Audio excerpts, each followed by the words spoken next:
What's up, guys? Welcome back to Cool Fred's Garage. So this time I'm working on my house versus a car. So what I'm doing is I'm working on the upstairs AC unit. Recently on one of the Google Nest Thermostats, got a no power code and got a code for I'll show you guys the code in a second. But so pretty much I got a little junk here from some repairs inside the house until I haul some of this stuff off. So I'm just letting you know I got junk here. But basically these are my two AC units. This one over here is the downstairs unit. This one over here is the upstairs unit. So a lot of times when I'm not working on cars, I'm working around the house and doing things like this. And also I try to do what I can to keep things running without having to call the repair guy, you know what I'm saying, unless I really have to. And pretty much I've done a lot of things to this unit over the years. This is a Linux. Let's see, part number. It's a typical older Linux unit that's about 15 years old. This one is it's this top series here, the 10ACC. I'm not sure what they really refer to it as, but it's pretty common. I see them. Most of the houses in my neighborhood had these type of units, so I guess, and I've seen them on many houses. But so what I got going on here is a no power fault. So as you can see here, a lot of this stuff here is new, like this contactor here, the capacitor. Last year I had to put a fan motor in here, and I cleaned the core and all of that stuff. So just to let you guys know, I got the fuse pulled that's right here, and also got my breaker off inside of the garage, so just to make sure everything is safe. But I'll show you guys my thermostat downstairs so you can see if you have that same type model or whatever. But pretty much what I noticed while coming in here is these wires here were touching together. So basically the type of code I got, it means that your 24 volt, it was sensing a problem with the 24 volt.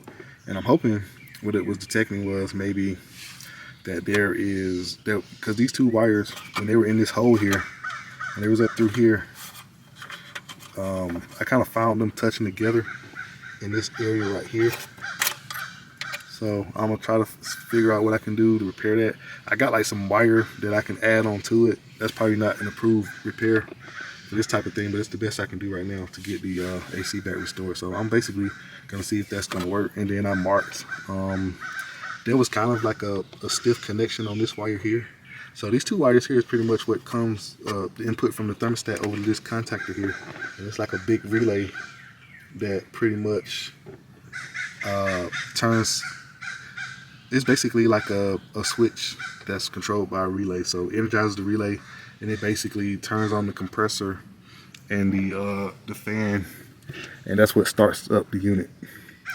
So I'm hoping that, you know, I just had an issue with these two wires touching here, because that's what it was saying. I had a power supply fault. So I'm gonna see what I can do to repair this. It's probably not gonna be the type of repair that is probably approved, because, you know, this wire here basically goes up into here, up into the house, into the thermostat. And it looks like right here on this section they're just using the red and the white from the thermostat for the AC portion of it. So that thermostat is this style Google Nest, and you know, a lot of times what you can do is you can actually pop these off. This is actually for the downstairs, but you can pop these off and see which model you got. But what I ended up doing was I swapped this one from downstairs to upstairs, and I had the same problem upstairs. What I mean by that is I was receiving the same error code, which I'm about to pull up on my phone in a second. So this is my fuse box here. So I do have that one. I got the breaker off for that unit. So the particular error code that I was getting is this right here, the E298. And basically when you Google that code and look it up, it means that, you know, you have an error or something going on with the 24 volt supply on your AC. So essentially what I did was, well, basically just to let you guys know what kind of symptoms it had. Basically what it was doing was it just all of a sudden stopped working like a couple days ago. And then it seemed like it would intermittently work during the night, like come on and off. But then, so I think once the thermostat detects that problem, it basically shuts it down. All right, so what I did find is the only electrical wire I got, by the way, is just some Romax for like electrical receptors, but it will be too thick. So they normally use that copper wire, but pretty much all I have to repair this with is a pair of butt connectors. I do have some red wire. I think this is either 16 gauge. I think it's 16 gauge. So I got some red and some white. It's either 16 or 18, but it looks like it's about okay. It's 16 gauge. Probably not gonna see that. My camera will take a while to focus in on that. So I got some 16 gauge wire. So I'm pretty much just gonna try to go back, kind of cut the harness back just a little bit, add this onto it, and just tape it with some electrical tape, because that's pretty much the best that I can do right now. So I'm not sure what the proper repair for that is. I'm sure the guys in the field that do HVAC, heating and AC professionally, they have a way that they fix it. But basically, this is the way that I know to fix it right now. So, so basically, I was giving you those symptoms. Is that the it seemed like just a couple days ago, basically the AC just stopped working, or you notice basically the area in the house starts to get warmer or hot, and then you see the thermostat, the smart thermostat, so it detects a problem. At least the smart thermostat is able to detect the issue, detect something wrong, and kind of throw a code to figure out. So basically, I'm like I mentioned earlier, it seems like what the thermostat was doing, it detected there was a power supply problem, and it basically just shuts the unit down. So it'll attempt to start up the thermostat. It'll attempt to start up, do like a little self test, and everything's not okay. It basically just turns the thermostat off and throws those codes. It shows a no power, and then it shows that code I just showed you guys. So I'm gonna attempt to see what I can do with these wires and see if I can repair it. There was a little bit of because the little wing, this little nut, this electrical nut here was a little tight coming off of this connector here. So I marked this other one with a red Sharpie. It's a little tricky to see, just the way I can keep up with it, because it goes to a certain side over there. So this one right here goes to the white. This other one goes to the red. So, but I'm also trimming this back a little bit, because this connection here seemed like it was a poor connection right there while I was doing that. So we'll see what happens if I'm able to get this thing fixed. All right, so pretty much what I'm doing is I'm using my crimp pliers that I use in most electrical projects on cars in many cases. If I'm using these style connectors right here, and I'm basically crimping these ends onto the wires. So I cut these wires, they're a little bit over a foot, maybe 15 to 16 inches. So I'll clean this up over here, cut this back, and get to like a decent area somewhere right in here, and I'll add these wires on. I'll show you guys that in a second. So on that feed wire from the thermostat, I kind of got these cut back, and I got the ends where I can add some wire onto them, and also trim these back right here too as well, the ones that are actually on the unit. That way when I put the wing nuts on, I get a good connection right here. So pretty much what I came up with is I got these wires that I showed you earlier, and I got some heat shrink. Once I get them crimped in, I'm gonna slide the heat shrink over to that's gonna help prevent we'll make it weatherproof. I'm attempting to make it weatherproof, and then I'll wrap some electrical tape over the part of the wire until it gets up in here.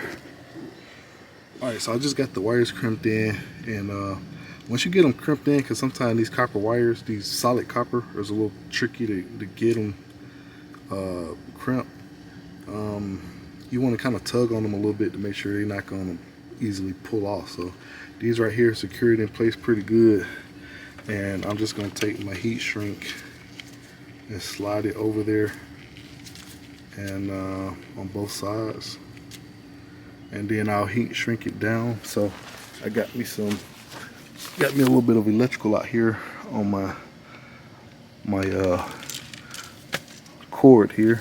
So all I gotta do is plug this in, fire up this heat gun, and I'll be good to go.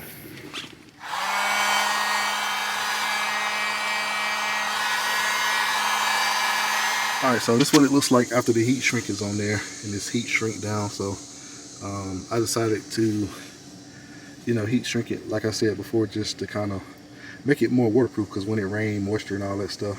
But I'm also going to tape this harness with some electrical tape, maybe about to like right here. So that'll give me enough to where I can still place it through here, and it'll be protected as best as it can be from the rain and the elements. So basically I decided, using those these butt connectors, I decided to do this way because it would be a little bit kind of tacky if I decided to just add some wing nuts to it, these little electrical nuts, and it wouldn't be a way to like ensure that corrosion and stuff like that would stay out of it. So I'm gonna go ahead and wrap this thing up with the electrical tape and slide it in here, and then get this wired up, and we'll see what. All right, so this is the harness after it's done. So I fed it up through here, through the unit here, and I put that zip tie there just to kind of hold it in place. That way this doesn't get snagged or pulled down. It can kind of be there, won't move a lot. And I kind of curled the wires around each other. So it's kind of nice and neat. That way when I put the side cover on, it doesn't interfere. So I'm gonna clean this stuff up from around the unit, and I'm gonna put this fuse back in here. I'm gonna turn on the breaker, and I'm gonna go to the thermostat, switch it on, and see if I've solved the problem.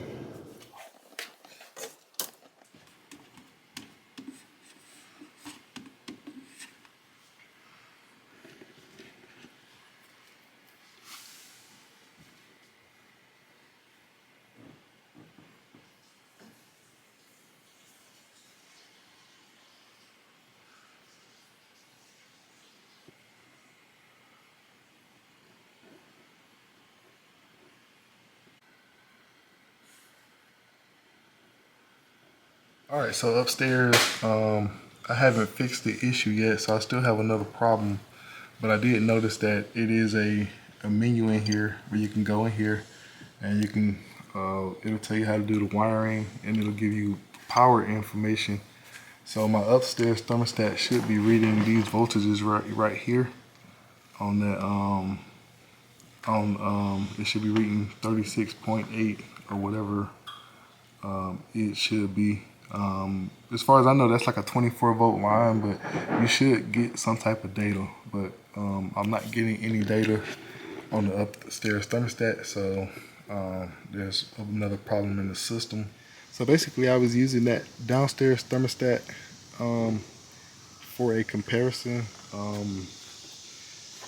My wife was upstairs asleep, so I didn't want to bother her, so I wasn't talking while I was upstairs checking that thermostat. But you see right there on the where it says VIN, I guess that means voltage in line or voltage something. It's supposed to have a reading, and it said 0. So I'm not sure what actually supplies or turns on the power. It's possible that these two wires shorted together caused another issue. But at this particular point in time, I am going to have to call my AC guy out and let them get to the bottom of it. So I'll keep you guys updated on what actually fixes that particular code. So there's probably some control board or something up in the attic somewhere. But pretty much like most stuff with the heating and the AC, I am able to repair or fix. So I've done a lot of work to this unit here. Just haven't had time to make any videos on it, because that was like last year, right before I was about to go on vacation and going out of town, or out of state rather. But I replaced this motor. So this motor here is new.